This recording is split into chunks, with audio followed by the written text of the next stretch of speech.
नमस्कार। स्वागत है। आज हम बात करने वाले हैं कार्य की।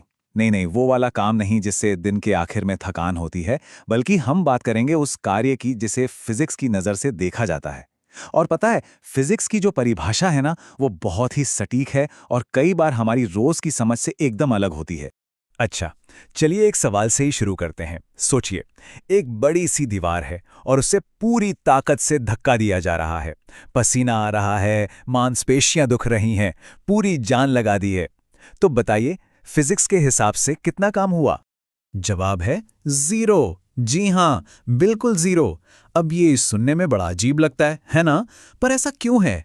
बस यही वो पहेली है जिसे हम अगले कुछ मिनटों में सुलझाने वाले हैं। तो देखते हैं आज हम क्या क्या समझने वाले हैं। सबसे पहले देखेंगे कि फिजिक्स असल में कार्य या वर्क कहती किसे है। फिर इसके कोर फॉर्मूला पे नजर डालेंगे।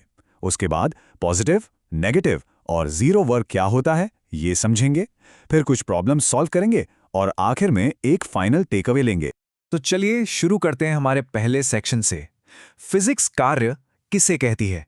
देखिए, इसका पूरा सार ना बस एक चीज पर टिका है और वो है चीजों को हिलाना। तो इसकी साइंटिफिक डेफिनेशन ये कहती है कि किसी भी चीज पर काम तभी माना जाएगा जब उस पर कोई फोर्स लगे और उस फोर्स की वजह से वो चीज अपनी जगह से हिले, मतलब उसमें डिस्प्लेसमेंट हो। अगर डिस्प्लेसमेंट नहीं है तो कोई काम नहीं हुआ। सीधी सी बात। और यहीं पर ना रोजमर्रा के काम और फिजिक्स के कार्य का फर्क साफ हो जाता है।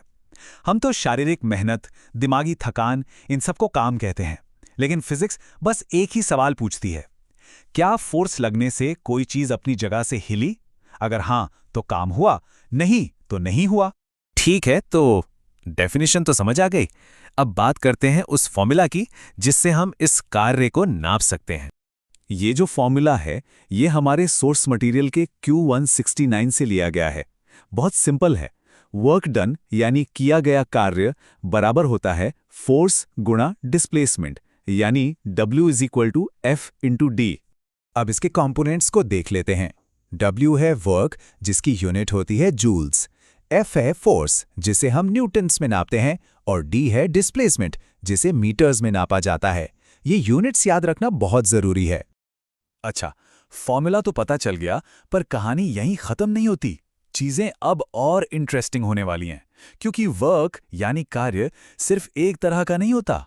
ये पॉजिटिव भी हो सकता है, नेगेटिव भी और जीरो भी।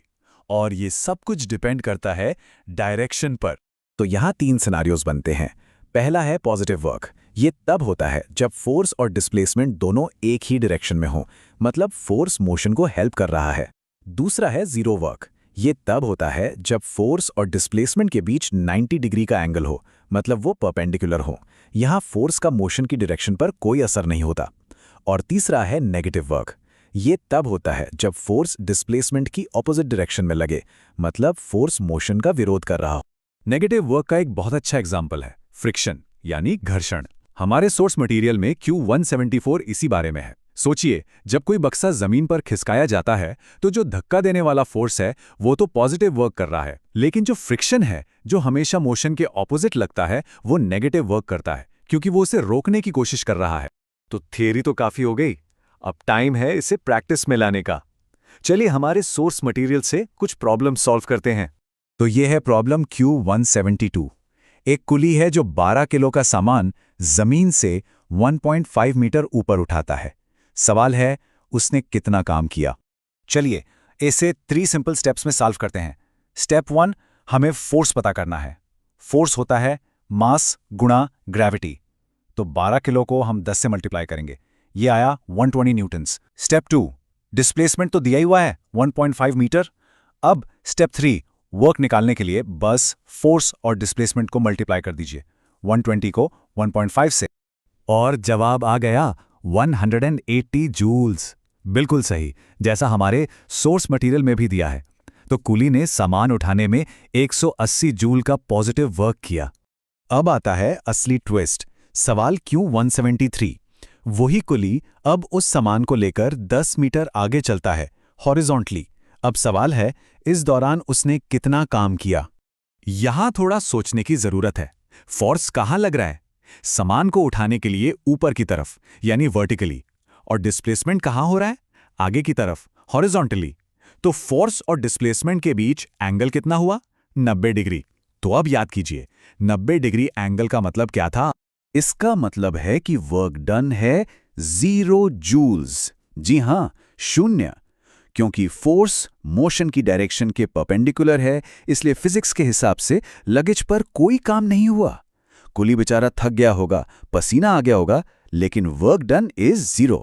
ठीक है, तो इन सब एग्जाम्पल्स के बाद अब तक जो कुछ भी सीखा है उसे कुछ सिंपल रूल्स में समराइज कर लेते हैं। इन्हें हम कार्य के सुनहरे नियम भी कह सकते हैं। रूल नंबर 1, एक फोर्स अप्लाई होना चाहिए। रूल नंबर 2, उस ऑब्जेक्ट को मूव करना चाहिए, मतलब डिस्प्लेस होना चाहिए। रूल नंबर 3, फोर्स और डिस्प्लेसमेंट परपेंडिकुलर यानी 90 डिग्री पर नहीं होने चाहिए। और सबसे जरूरी रूल, अगर डिस्प्लेसमेंट 0 है तो वर्क हमेशा 0 होगा। और बस यही वजह है कि दीवार को धक्का देने वाला काम 0 था। तो सबसे बड़ी बात जो याद रखनी है वो ये है, फिजिक्स की भाषा में एफर्ट हमेशा वर्क के बराबर नहीं होता। जो मायने रखता है वो है मूवमेंट। अच्छा, अब जाते जाते एक सवाल। आज जो कुछ भी सीखा है उसके बारे में सोचिएगा। हमारी पृथ्वी सूर्य के चारों ओर घूमती है ना? और सूर्य का गुरुत्वाकर्षण यानी ग्रेविटी उसे लगातार अपनी ओर खींचती है। तो क्या सूर्य का गुरुत्वाकर्षण हमारी पृथ्वी पर कोई काम कर रहा है? इसका जवाब आज के ही रूल्स में छिपा है। सोचिएगा जरूर। मिलते हैं अगले विश्लेषण में।